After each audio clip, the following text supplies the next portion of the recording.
राज्य है, पॉपुलेशन की दृष्टि से बहुत बड़ा नहीं होते हैं।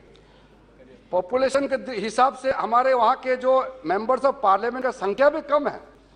कांग्रेस पार्टी का जब चीफ मिनिस्टर कॉन्फ्रेंस हुए और नॉर्थ ईस्ट के चीफ मिनिस्टर जब भाषण देते थे, तो उस समय कांग्रेस के जो वरिष्ठ नेता थे वो कहते थे कि नॉर्थ ईस्ट के एमपी आपके पास और नॉर्थ ईस्ट का चीफ मिनिस्टर आपके पास एमपी कम है, इसलिए आपको कम बोलना चाहिए।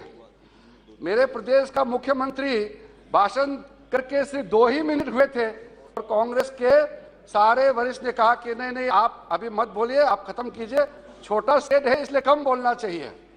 मैं आज फक्र के साथ कहना चाहता हूं, मैं अपना प्रदेश से, अरुणाचल प्रदेश से पहली बार कैबिनेट मंत्री बना है। इतने सालों के बाद आज हम लोग नॉर्थ ईस्ट से 2 कैबिनेट मंत्री और 5 राज्य मंत्री हैं और इस देश का मैं पहला ट्राइबल लॉ मिनिस्टर भी बना। ये जो इसको कोई टोकन, इसको कोई डेकोरेटिव एक्शन मत सोचिए। माइनॉरिटी तो मैं हूं, लेकिन मोदी जी ने माइनॉरिटी और कमजोर सोचने का मौका ही नहीं दिया, क्योंकि आज हम जहां खड़ा है, अगर मैं अरुणाचल में खड़ा हूं, मणिपुर में खड़ा हूं, जहां भी मैं खड़ा हूं, वही जगह इंडिया का मेन स्ट्रीम बन जाता है।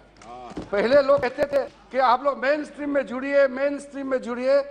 आज हर एक भारत का हर एक हिस्सा देश का मेन स्ट्रीम बन चुका है। इसलिए आप लोग को जरूरत पड़ेगा कुछ कहने से पहले।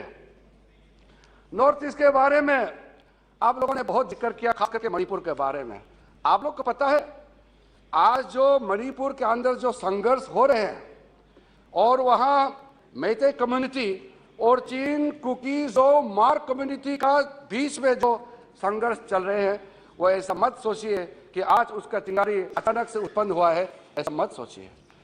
वर्षों से आपका नेग्लिजेंस, वर्षों से जो आपने नॉर्थ ईस्ट को अपने पे मरने के लिए छोड़ दिया, हैंड होल्डिंग करने के लिए आप सोचा नहीं है, उसी का नतीजा है।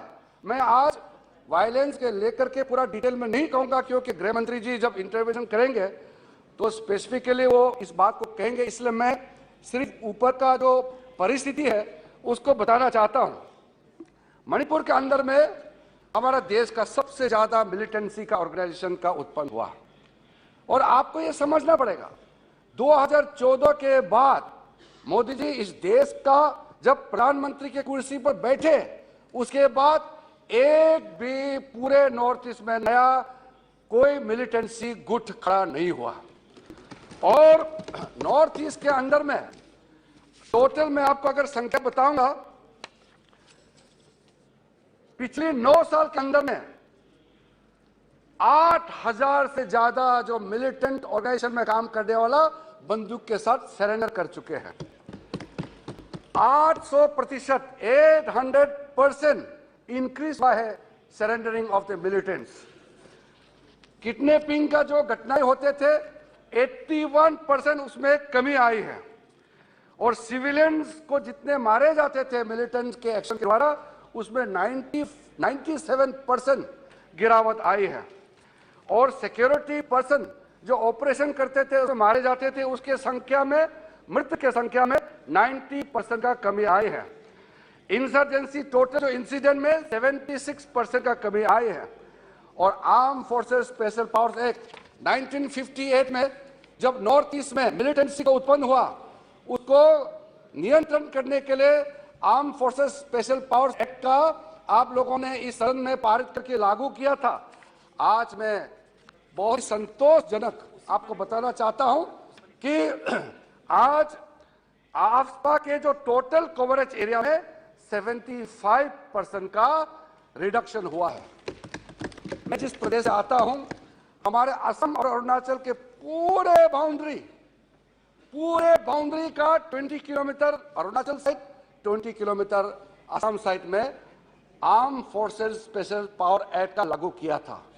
आज पूरा का पूरा अरुणाचल असम के जो सीमावर्ती इलाका है, आर्म फोर्सेस स्पेशल पावर पूरा हटा दिया गया है। सिर्फ हमारे अरुणाचल के जो पूर्व के 3 जिले हैं जो नागालैंड से जुड़ा हुआ है और म्यांमार से जुड़ा हुआ है, वहां पे कुछ पुलिस स्टेशन बचे हुए हैं, बाकी सब हटा दिया गया है। असम में अब आफ्सपा नहीं है, त्रिपुरा में आफ्सपा नहीं है, मिजोरम में नहीं है, सिक्किम में पहले से नहीं था। अब नागालैंड के कुछ जिले और मणिपुर के कुछ जिले में सिर्फ बच के रह गए हैं।